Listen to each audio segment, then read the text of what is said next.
After a long time, Andhro Garden, Santhai National Park, tayo sa lakre. Yang kui na may tungda 2018 nagi sa 3 hectare.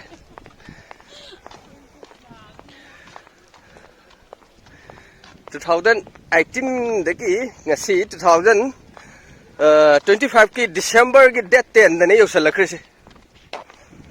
Ado atay loy ni yeng da sige lay ano busi khak ngai re ai ni yeng dris. Si han nei khoi idu jar khrabane angang ori da garden sem dring da sige andro ki pul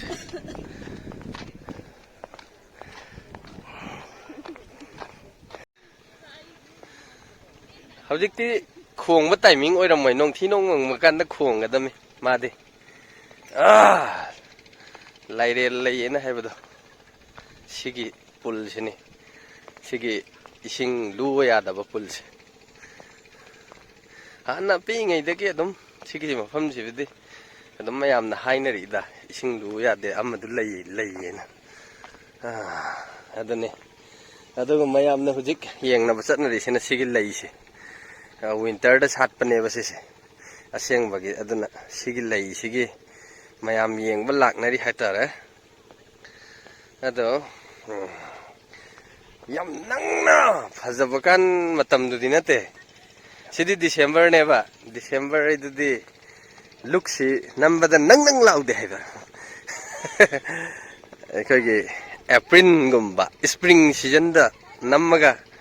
fajagadame haiba vlog nambai dudi winter da di swai le heide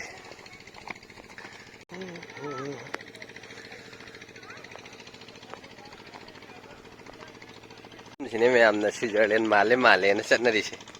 ado Switzerland si man bane ko hari se Switzerland gum man ba haiba tare ado direct oi han ge di yae ko sem da bai wani da sembi da bai wane sisi da government na katang mityang changbi ba ko mayam sisi da forest department lairi adagi tourism department ani sina mityang changbada ngamdana ngai leite si mafam se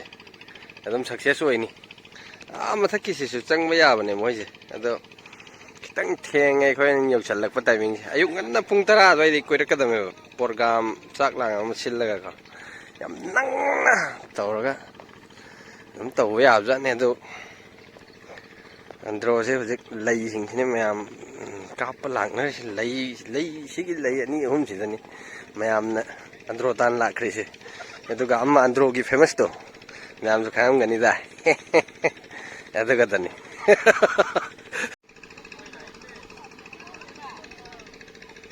chi lay ma su si phajai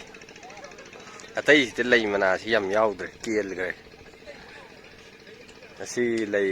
pambi amma si ngai re phajaris